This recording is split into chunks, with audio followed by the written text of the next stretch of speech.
Hello everyone, today I'm going to be sharing with you my top 10 books of 2016. I read some really good books this year. I wouldn't say it was my best year, but I have picked out 10 books that I really enjoyed. So let's get started. These are not exactly in any particular order, they kind of are.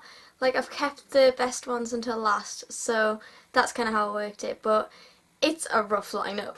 At number 10 we have Will Grayson, and this is about a guy called Will Grayson, and he goes to school and is friends with a guy called Tiny Cooper. And then there's also another guy called Will Grayson who ends up talking to someone on the internet, but he doesn't know who this person is, and turns out this sort of links up the two Will Graysons, which I just thought was so cool. So of course these two end up meeting anyway under really unlikely circumstances, but it's really good and really funny. The characters were hilarious, especially Tiny Cooper. I absolutely adored Tiny. And the character and plot development was really strong as well. It sort of developed at a really steady pace, so that was nice, nothing was rushed. The writing was easy to follow as well, and the two writing styles worked together because obviously you've got two authors with this one, so they definitely worked well together and I really liked that. But yeah, overall I would definitely recommend this if you want a nice quick read and just some great characters. The next book on my list is Reasons to Stay Alive by Matt Haig, and this is about Matt Haig's struggle with depression and anxiety and how he sort of dealt with this. He gives a lot of advice on how to sort of deal with it and how he fought it,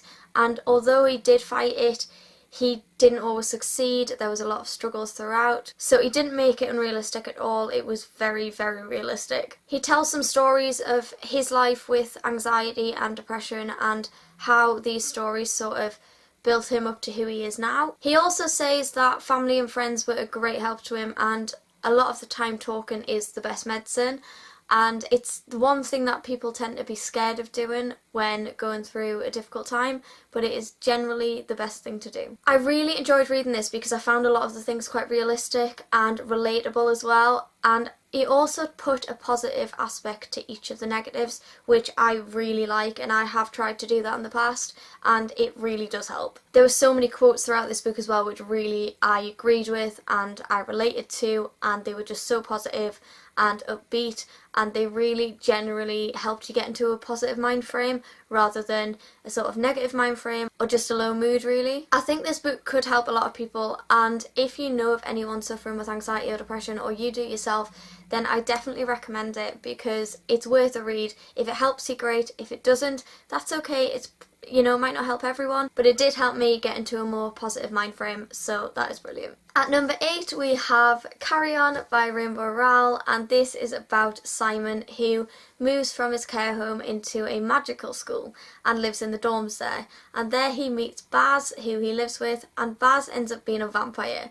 And Baz and Simon don't see eye to eye to start with, but after they have to go on this sort of mission thing to defeat the evil humdrum, they become closer. I don't really want to say much more about the synopsis because I don't want to spoil anything, but it has been said to be sort of a Harry Potter kind of thing, and obviously it's a fan fiction as well from Fangirl that Kath writes, so if you've read Fangirl, then that is what this is. I loved the relationship between Baz and Simon. It was just a really nice, steady progression, and it was really funny as well. It wasn't like a serious relationship, friendship sort of thing. It was perfect and really funny and made me laugh a lot. When they started to get closer, like, those scenes made my heart melt. Like, that sounds really cheesy, but oh my god, it was just so cute, and I just fell in love with these characters, especially Baz. I love Baz because he's so sarcastic and so witty and so funny. He's just such a good character, and he's probably one of my favourite characters of the year actually. He's definitely one of my favourite characters in general. I love the descriptive writing in this. I thought it was perfectly done. I could picture everything,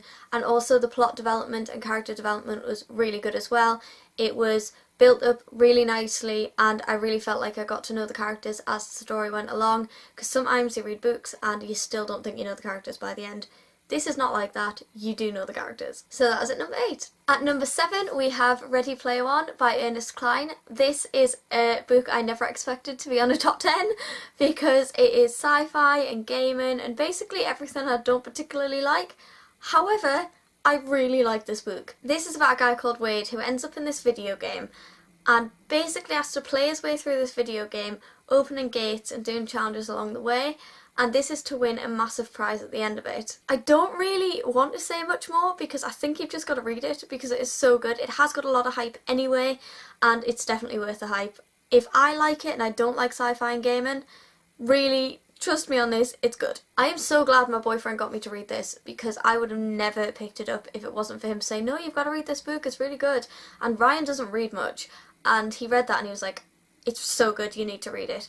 I still haven't read Armada, the second book, so I definitely need to do that, but I will get round to it in 2017, I'm sure. I loved all of the characters in this story. However, when I was reading about Wade, all I could picture was Ryan.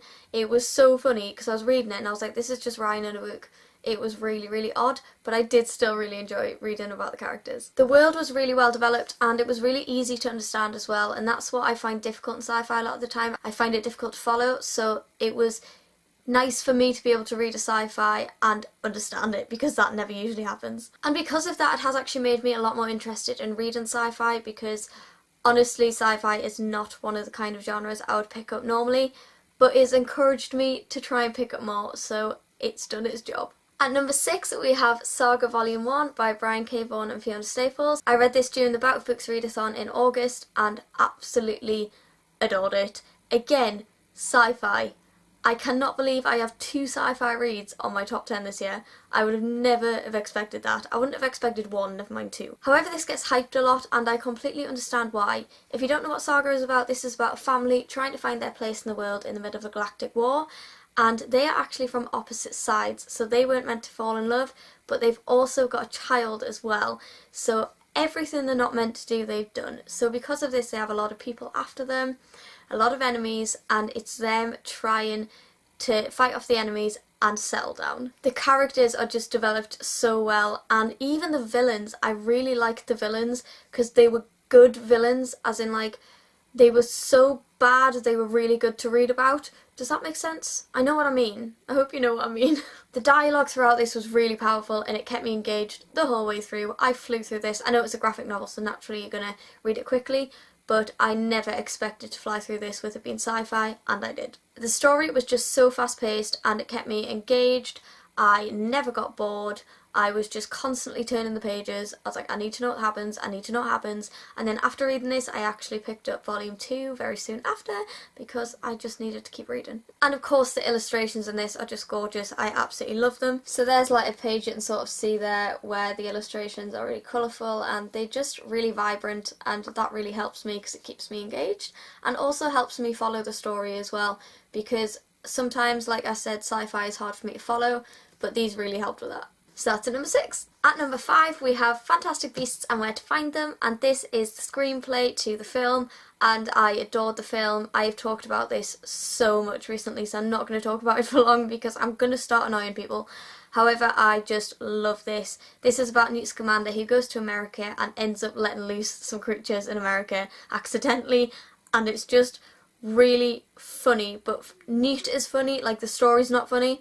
Newt is really funny, and the characters are just so unique in this. As well as loving Newt, I absolutely love Jacob, and I just think he's so dippy, and because he's a nomad or a muggle, he has no idea what's going on, so that just makes him absolutely hilarious. I also really like Tina and Queenie as well, because although they're so different characters, they really are good to read about together.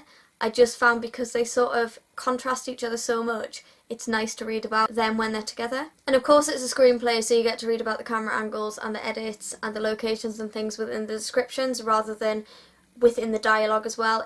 If you see what I mean, they're sort of separate, so that was really good to read and I did really enjoy that kind of layout. At number 4 we have On the Other Side by Carrie Hope Fletcher, and this is about a lady called Evie Snow who dies in her sleep at the age of 82 and ends up at her own private heaven. But Evie finds out the gates are closed and she needs to work out a way to open them, and she has to contact her friends and family to do this, but obviously that's not easy as she's not alive anymore. I found this such a beautiful story with amazing descriptions. It was just stunning. Like, I just fell in love with this book. The characters were just so heartwarming and likeable, and you just really wanted everyone to be so happy, apart from Evie's parents. Did not like Evie's parents. Basically it was like their opinion or no opinion. Like, you couldn't have your own opinion on anything because they were always right. And it's, yeah, I really don't like that. I like I like everybody to have their own opinions, even if you don't agree with them. I loved Evie and Vincent's relationship. It was so cute. I've never read a relationship romance sort of story like this before, and it was definitely worth a read. So if you've not read this, I highly recommend it. And the plot was just so engaging and beautifully written. So yeah, everything about this was just so nice. At number 3 we have The Art of Being Normal by Lisa Williamson, and this is about a guy called David who wants to be a girl. He goes to school and has a couple of friends. He hasn't got many friends, but he's got a couple of friends, but he ends up getting bullied as well. And then there's another guy called Leo, and Leo wants to just be invisible. He doesn't want to be around people. He ends up moving to David's school, and because of this there's a lot of rumours going around why he's moved to David's school, because he comes across as quite weird, because he doesn't want to be around people. But Leo ends up standing up for David when David's getting bullied anyway, and because of this the two end up building this friendship, and it's just so sweet, and it's how they support each other. And I just absolutely adored this. I could not stop reading it. And when their sort of secrets start to emerge, it's sort of how they support each other, how they deal with this, and their support systems are just amazing. It's an amazing read, kept me gripped throughout, so engaging. The characters are just brilliant. If you want a good book with good characters, definitely recommend this one. There's lots of twists and turns in this, and also the diverse elements are just written amazingly. Like, it's so good. It's not cheesy, it's not anything like that. The diverse elements have been written really, really well and really respectable as well. It's just a beautiful story of support and friendship, and obviously the gender identity issues. I definitely recommend this. It is just fantastic. At number 2 we have Feel the Fear and Do It Anyway by Susan Jeffers, and this was recommended to me when I was feeling very, very anxious, and I decided to give it a read. I decided to pick it up and give it a read, and I am so glad that I did. This was so helpful. It basically is a non-fiction book that helps you think more positively and sort of helps you deal with fears when you're not comfortable in a situation, how to deal with this. It could be any sort of situation though, relationships, jobs, changes in your life, all that kind of thing. It's not specified, it's sort of specified as you go through, but it covers a lot of different areas. It talks about why we think like we do and how we can help this and change it, and it gives visual images as well, so it gives you diagrams and images and things so you can picture sort of how your mind works. It also gives techniques to how to become more positive, and as you're reading you can do these throughout as you're sort of reading the book, so that really does help. And the quotes throughout this were so good as well, so relatable and agreeable to me anyway. It might not be to everyone, but definitely to me. I just found this ridiculously helpful with all the different ways of writing in it, because there's quotes, there's images, there's diagrams, there's your normal kind of writing, there's a lot of descriptions. It just really, really good. If you're struggling with anxiety, definitely give this a read.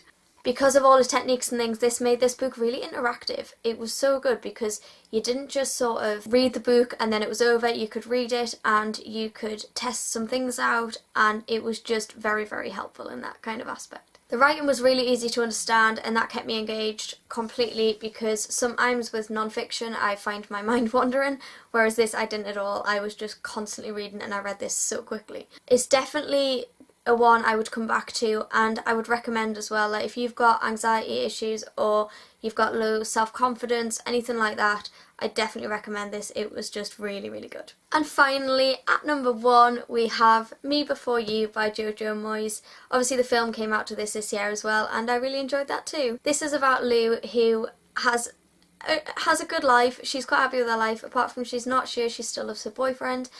And she also is unaware she's about to lose her job. But when she does, Lou goes to an interview to be a carer for a guy called Will, and Will's been paralysed because of a motorbike accident. The two end up helping each other so much anyway with their lives, and the support is just amazing between the two of them. They're two completely different characters though. Lou is very quirky, very upbeat, whereas Will is very sarcastic and doesn't really care, very witty, but it makes them really funny and they're so good to read about. The plot to this was just really engaging. I think I've said this for every one of these books on this list, but it was amazing. This is quite a big book and I flew through it. I just loved it so much. It was an emotional roller coaster though, so if you want an emotional book that's going to make you cry, I definitely recommend this one. And it makes you even more emotional because the writing is just so beautiful, and I just Yeah, there are no words for this book. I absolutely adore it. So that is it for my top 10 books of 2016. I hope you've enjoyed. I cannot wait to find more amazing books in 2017.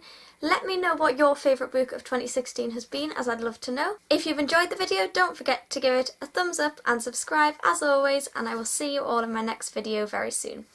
Bye!